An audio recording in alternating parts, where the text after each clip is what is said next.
I would encourage anyone who's listening is that if you have any fears, especially those that you haven't confronted since you were a child, lift that rug up that you swept all that shit under, excuse my French, lift that rug and examine it. Because if you don't examine it, it's always going to sort of creep into your existence and prevent you from achieving all the things that you want to. Welcome to a new episode of Most Memorable Journeys.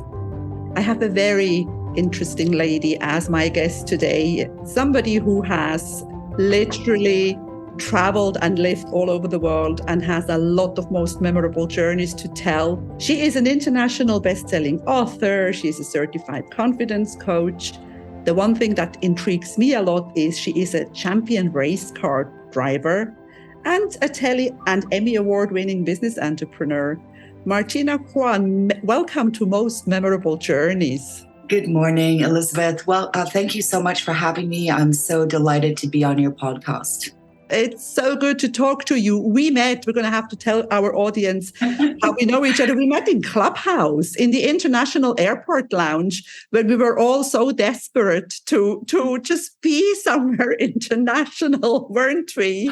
Yes, that was such a fun. Actually, it was a really fun time being on Clubhouse.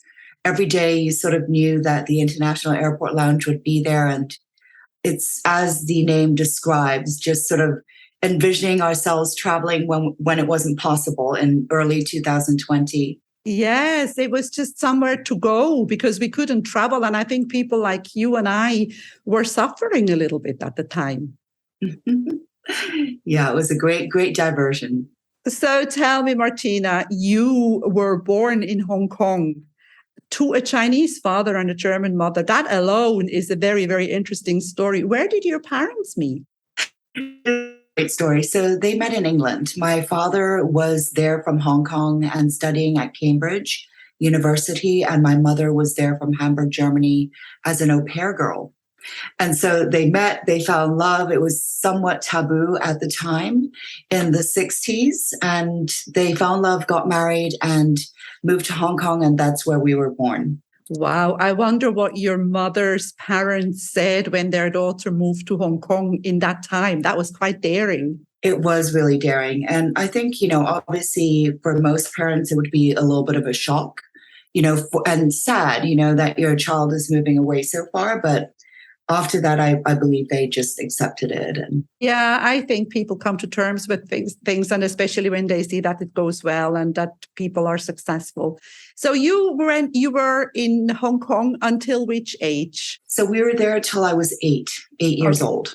Did you travel? When was the first? Do you remember when you were on a plane for the first time in your life? I do. So, we would go back to Germany. I obviously don't remember too much from when I was a child, but I do remember us traveling back to Germany for holidays and during the summer. So that was sort of a really long flight from Hong Kong to Germany. I can imagine for a little girl, it's a very, very long flight. I remember when I was traveling with my kids, they asked me after half an hour if we're there yet. So I would imagine that you don't really remember that much of Hong Kong, living in Hong Kong, or do you have memories of living in Hong Kong? Actually, I have a lot of great memories. So we belong to different clubs, like the country club. And so I was an avid swimmer. And I already remember at the time that I liked to win. And so I have pictures of me on the podium. There was a German girl who was really good. So usually it was second or third place for me, but it was really, really fun. And then the other club we belonged to was the LRC, which was the Ladies Recreation Club. And what was interesting is, so I was born in, the late 60s, is that at the time they didn't allow Chinese members. It was only for white people. Wow. And so, but, my mom was German and they started loosening up the rules, even though we were half Chinese. So that was sort of a big thing, the opening up of clubs to both races, so to speak. Yeah. And we had great time swimming there. I also remember there's a boat called a junk. And it's sort of a wooden boat. If you see old movies about Hong I Kong. know that. I've been on that boat. When I was a tour guide. They used to do excursions on that thing.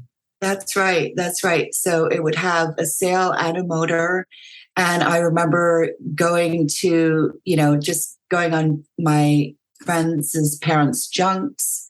And then my father was an avid scuba diver. So I have a lot of incredibly great memories. We would go on his speedboat, then later on his yacht, sort of out to the different Hong Kong islands in the South China Sea. And we would stay overnight and dock next to his friends' boats. I remember a gigantic boat, Bang Bang, I believe, the owner of the Bang Bang stores. And they would go scuba diving, and then we would have, grilled fish for dinner. It was really a beautiful childhood. I had a lot of great memories. Wow, that sounds like so much fun. And all this little area, these little islands and the area around Hong Kong is a jungle, is a concrete jungle, but the rest, everything around is so beautiful. It's so beautiful. And one thing people don't know is if you ever go to Hong Kong, so you have Hong Kong, you have Kowloon, and then Kowloon goes into the new territories adjacent to China. But on the other side of Hong Kong Island, and you can actually take a bus, is Stanley Market, and then Sheko. And Sheko is a little fishing village. So you can go to the beach there. And my grandpa had a house up in Sheko. And those were also incredible memories. Beautiful. Do you go back to Hong Kong these days? Have you been recently? Not recently. So when my ex-husband and I had our outdoor furniture business, we manufactured in Indonesia and the Philippines. And so I was always the one like, I will go on the business trip to do the quality control. And I of course enjoy traveling so much. And so I would usually stop in Hong Kong on the way to the factories and have dinner with my family. Nice, nice. So then you moved to another really strange place. You went from Hong Kong to Beirut, didn't you? That's right. Beirut is my neighborhood here. I'm in Cyprus. I'm 20 minutes flight away from Beirut. But for you, it was that was a step from Southeast Asia to the Middle East. My parents divorced and my mother remarried a Lebanese. And so his family was in Beirut, Lebanon. And so we decided to move there. And we moved in 1974. And about 6 months later, the Civil War started. But before the Civil War started, it was known as the Paris of the Middle East. People who don't know, it's located by the Mediterranean Sea. And it's a beautiful country. It's mountainous. So 1 hour in, you can go skiing in the mountains. It's sort of like Chile, where in Santiago, you're on the ocean, but in 1 hour you can go skiing. So it was really this beautiful French-infused city and old architecture and just a really, really beautiful, beautiful city. I did something this winter for the first time that Lebanon and Cyprus both are famous for. I swam in the sea and skied on the same day. Because that's what you can do. Because within an hour, you're away from the Mediterranean and on the ski slopes. And it's the same in Lebanon. It's a beautiful country with beautiful people. The Lebanese are some of the nicest people I would say that I know. Mm-hmm.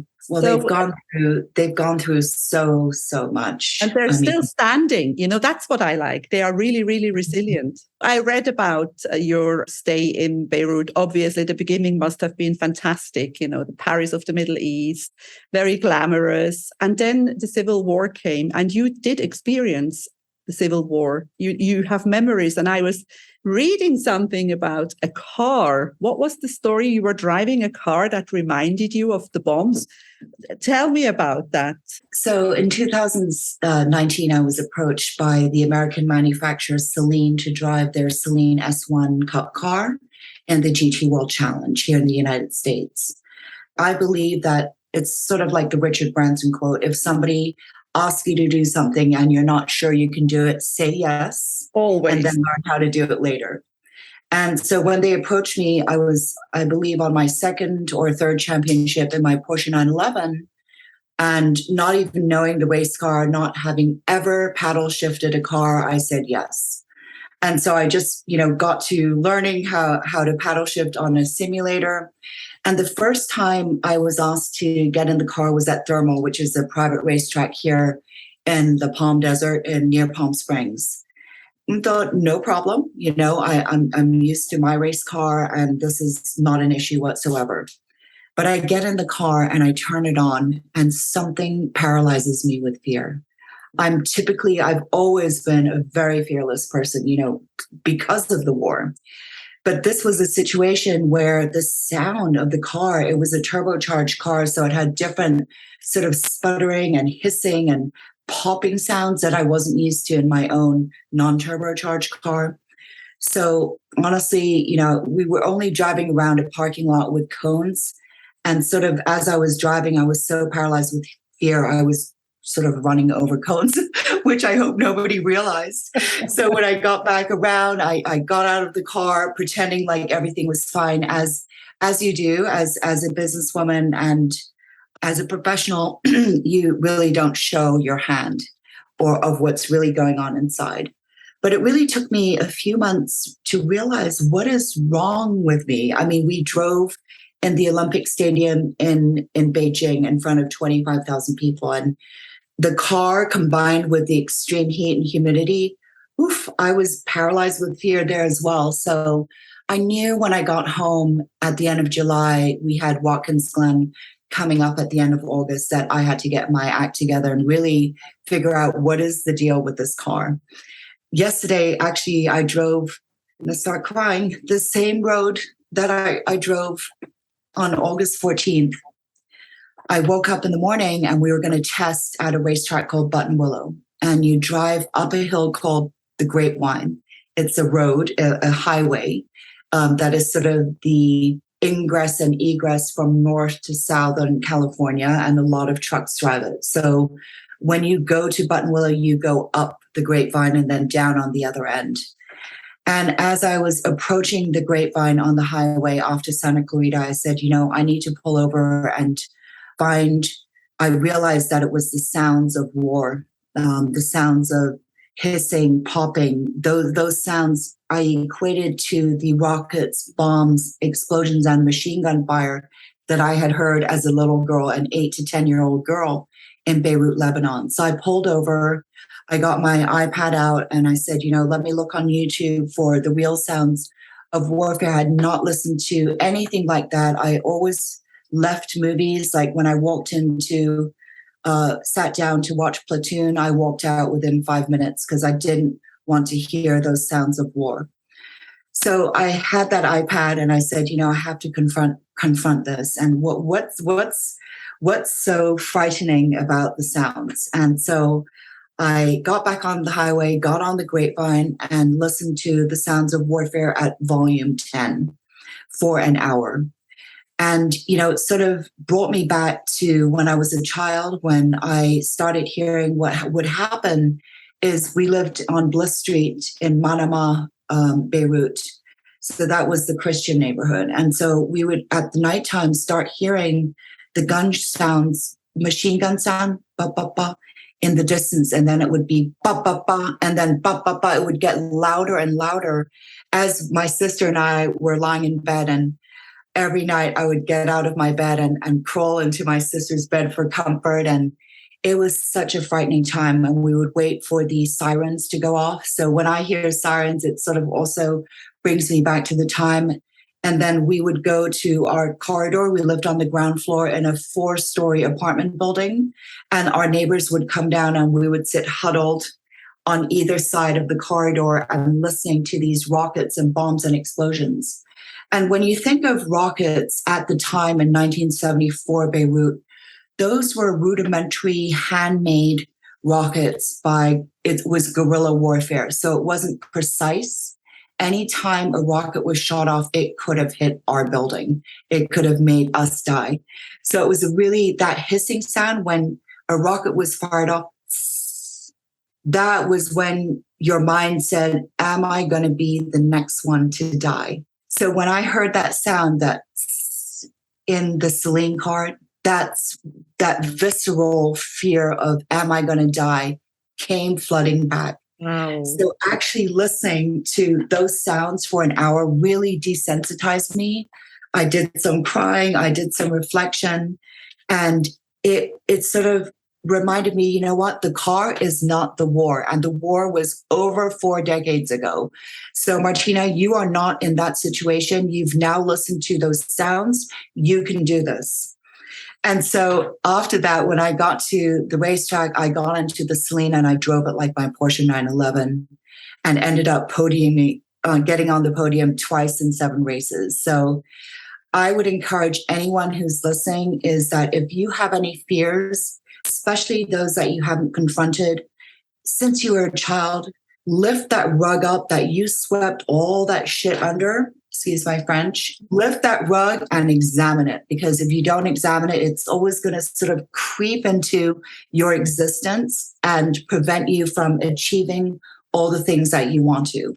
So lift that rug and examine your fears. This is so true. And I'm a hypnotherapist. I actually help people remove fear. And you know, you are the perfect example for it. It's the power of your subconscious mind. This is the wrong power that you had, but you can use it the other way around. You can use it for your own, for your good. So as you say, it is so important to find out what's actually all in there, because we all have stuff in there that we don't even remember. Or we do remember when we start digging, but we don't know.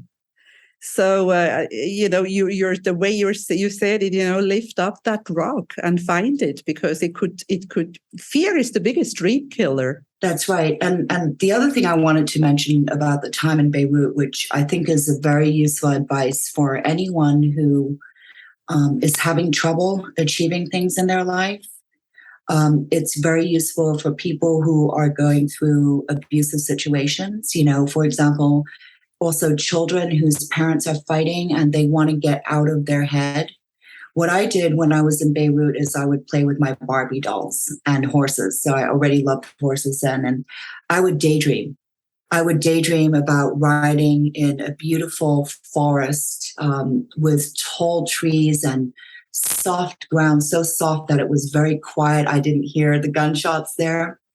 And a few years later, we emigrated as refugees to my mom's hometown in Germany. I started horseback riding and I found myself in that same forest that I had in my dream.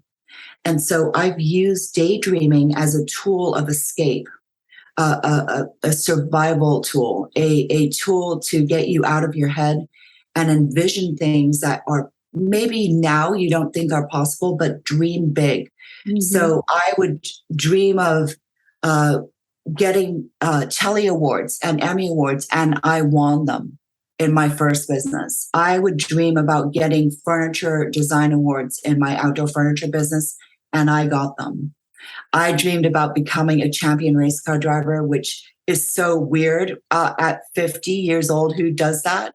I became a 3-time champion. So dream big, so big, it almost sounds ridiculous and you're almost ashamed to say it to other people, but say it to someone and say, you know what, I'm going to be a champion, and do it. And because you've said it out loud, that is accountability. Mm-hmm. You don't want to disappoint yourself and you don't want to disappoint other people. And it starts taking form. I think once it's out there, once it's said, the universe knows what to serve you, because how is the universe going to know what you want if you don't tell it?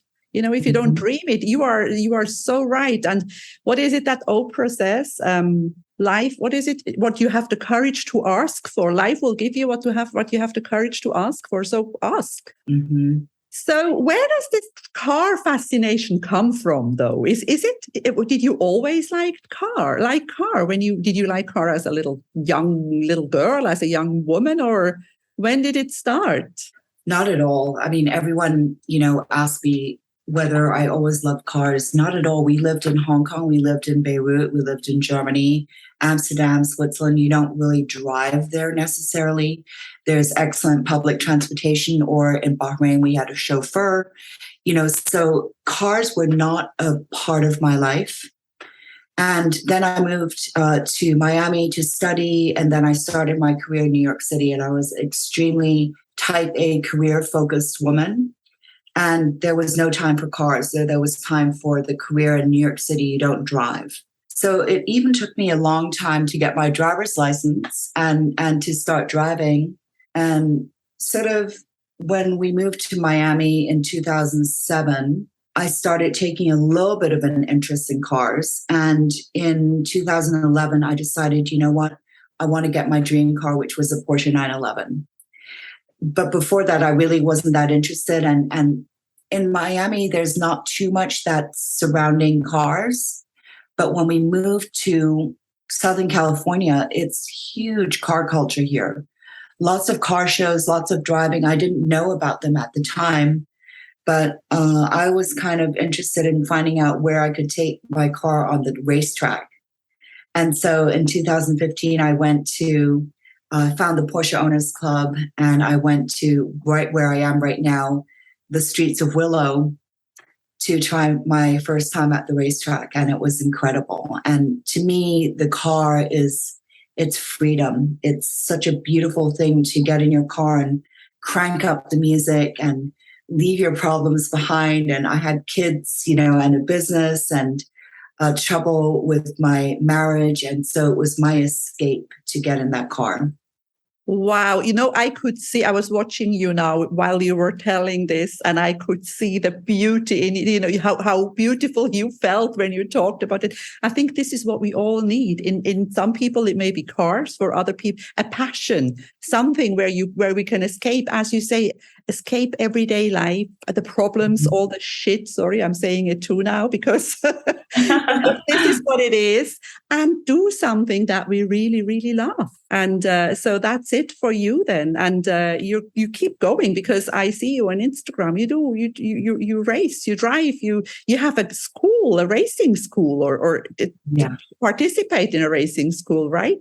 Yeah. So during COVID, I actually, with my partner and the love of my life, which I want to talk about him as well, we started DK Racing School. D stands for Dement, his last name, and K stands for Kwan, my last name. So DK Racing School, we offer one-day precision driving schools for people who want to shave seconds off their time and get better. So it's from beginner to advanced. And then after they've gone through our school or done other track days, that they're qualified to take our 2-day racing school to get race license, either with the Porsche Owners Club, with USAC Racing, or FIA.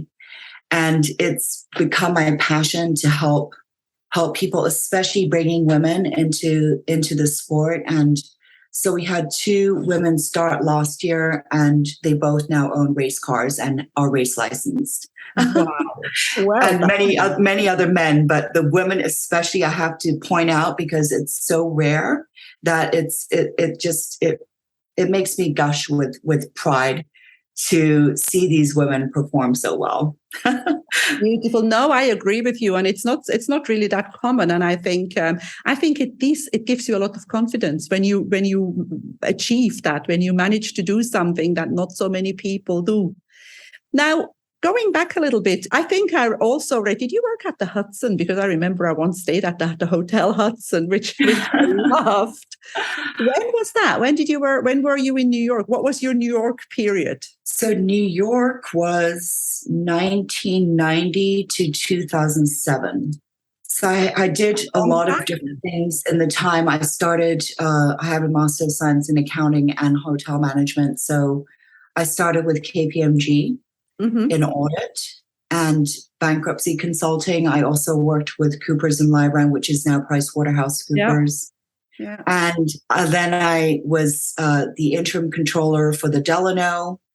And then I was hired as the director of accounting for the Hudson Hotel, and then the financial controller of the Paramount Hotel, which was also a Morgan's Hotel Group, Ian Schrager invention.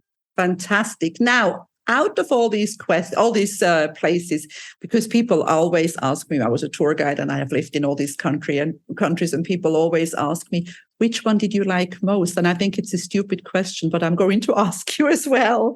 Where did you like living most? Or can you say that there is a place where you would immediately go back to live if you could?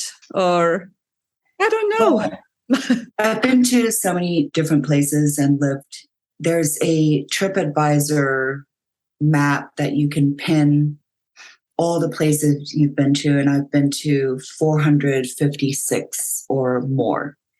And I love where I am now, especially here in the desert with Dwayne. And this is my home. And I don't really, it sounds weird, but the Wanderlust has left me. It was with me for all of my life because we moved around so much. And so I had this inner sense of having to travel that is now just peaceful for being happy where I am, which is in the Mojave Desert. Wow, I envy you because I still have that wanderlust, and it drives me crazy sometimes. But I am happy where I am. But it's an island. Cyprus is an island, so I sometimes need to leave. But I think what a beautiful thing to be able to say that you love it to be exactly where you are. I think that is a full circle achieved life. That's the thing. I think, a lot of our lives are lived as thinking that the grass is greener on the other side. And for many years, I thought that because I wasn't happy in my marriage, I lost myself. And so when I turned 50, I really did a full examination of my life. And I said, enough is enough with my marriage. And I said, who am I, Martina? And I want to be Martina Kwan again, not the old, married name. And so I left my ex-husband. I found myself. I became a race car driver. And in the meantime, I met the love of my life, which is Dwayne DeMent. And so it's so incredible to be with somebody who you accept, they accept you, and you're meant to be together. And it's sort of this random, he grew up in California, didn't travel, much except for in the Southwestern United States. I traveled the world, and what are the odds of us meeting? But we met after 50. And I have to say, I want to tell anyone who's listening is that anything's possible at any age. Don't give up. But the most important thing is that you have to be true to yourself. So right now we live on a ranch next to the racetrack. So we have the Porsches and we have the horses. So we have the horses in the back, and my childhood dream was to live on a farm with horses. So here I am at 56, living my dream, but I took a big detour to being with city slickers, basically, living in New York City, living in big cities like Miami, and having a great career and many awards, but not being happy inside. So if you want to be happy inside, you have to find yourself again and do what your heart is telling you to do, not what society is telling you to do. Mm-hmm. And that is why I'm so thrilled to be doing my women's retreats now as well, to teach women this. This is beautiful. And I wonder, though, don't you think that all the stuff that you did made you the woman you are today?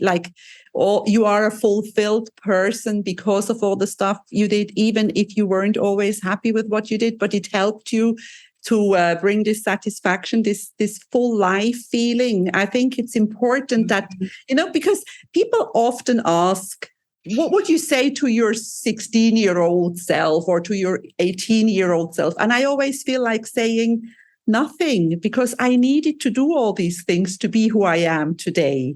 Well, what would I tell my younger self? I think this is really important for women to listen to in terms of relationships, is leave as soon as you see the first red flag in a man. A red flag is a sign that something's not right, and turn around and run.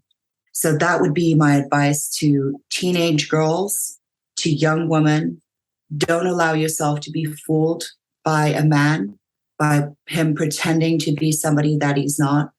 And if there's a red flag, it means something. Don't ignore it.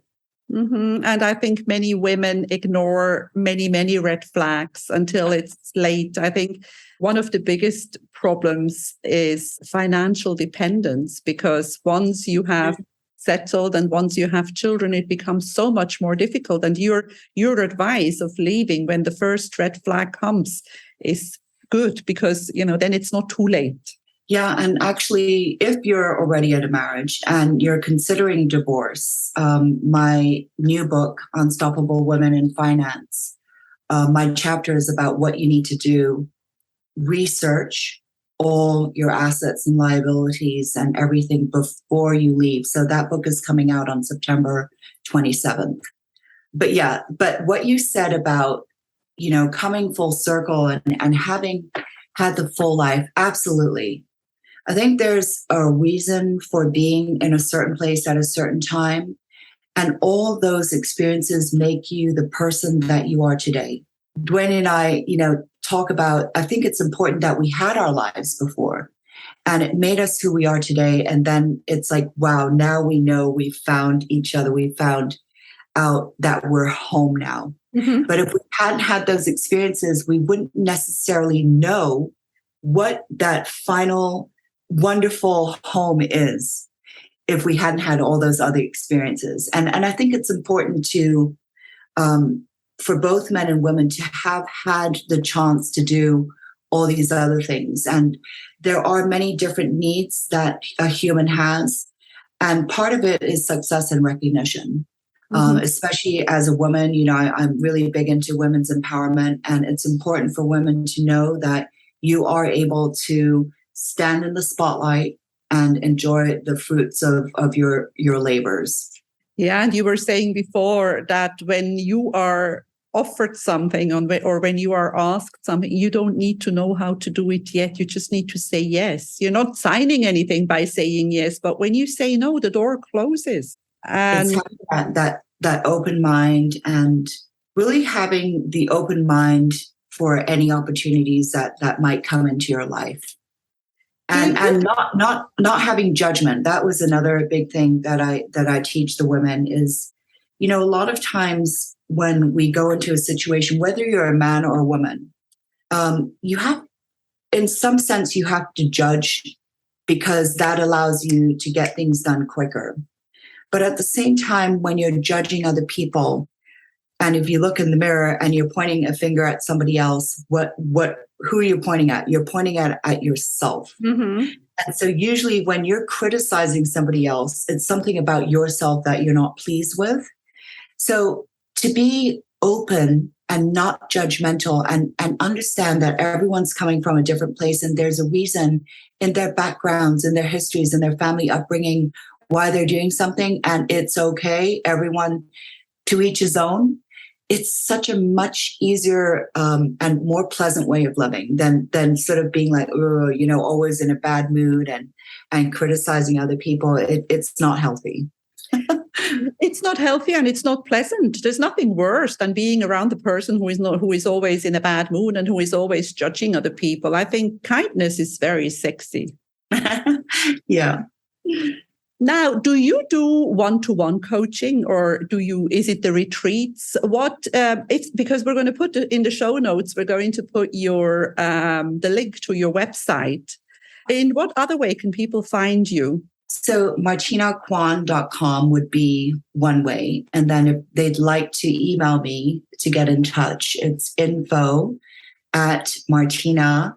KWAN.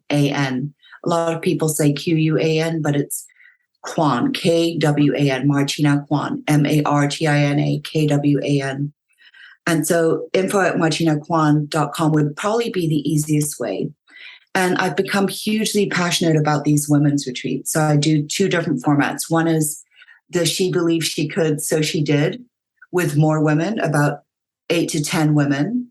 And then I do my Extreme Confidence Masterminds with 3 to 4 women. And those have become my favorite, the best thing that I could have done in my life to give back to other women is my Extreme Confidence Mastermind. It is so impactful. It changes lives. Oh, I just finished one this Sunday and it was so, so incredible. And it makes me shed tears of joy to see these women transform from Thursday night to Sunday. But I do one-on-one coaching as well. So I'm a business, mindset, and confidence coach.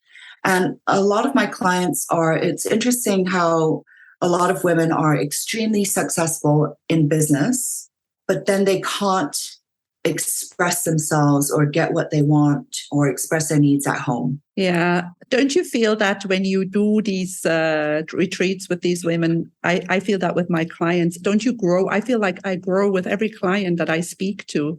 It's a win-win situation, isn't it? Yes, it is. It's so, so rewarding. And I love to participate. One of the ladies this weekend said, I really loved how you did the vision boards with us. And I said, of course, it's the part of it's this immersive experience that is so wonderful. And putting it out there, right? Saying out loud what you really want. I think that's a big thing, and not thinking that anybody thinks that you're crazy, because nothing is impossible. Anything is possible if you want to. Coming back, we're getting close to the end, but we're still in most memorable journeys. What is the next journey? Where would Martina Kwan like to go? Do you have any trips planned? Any dreams? Any dream trips? So Dwayne and I took a trip to Bass Lake. It's a few hours away from here, and we took the motorhome. And so I think we've decided that we'll take more of these trips in the Southwest United States, either with the horses or without. But there are so many beautiful parks here, like Yosemite, and all the beauty that this country has to offer in the Southwest in particular. So we're really drawn to the desert. And so Arizona, New Mexico, Northern California. So in this Southwestern area would be where our trips are taking us, not overseas at all. Well, it's such a beautiful part of the world. You can travel for a long time without going to the same place twice. I totally agree. Definitely. And it's peaceful and quiet and romantic. Mm-hmm. So, this is really what I wanted to hear. And for the people who are listening, get in touch with Martina, because I think she's a badass coach. I think she can really get people out of their shell. So, Martina Kwan, thank you so much for being my guest today on Most Memorable Journeys. Thank you so much for having me. If you enjoy my podcast, please like, share, and subscribe to my channel. You will find all the information in the show notes.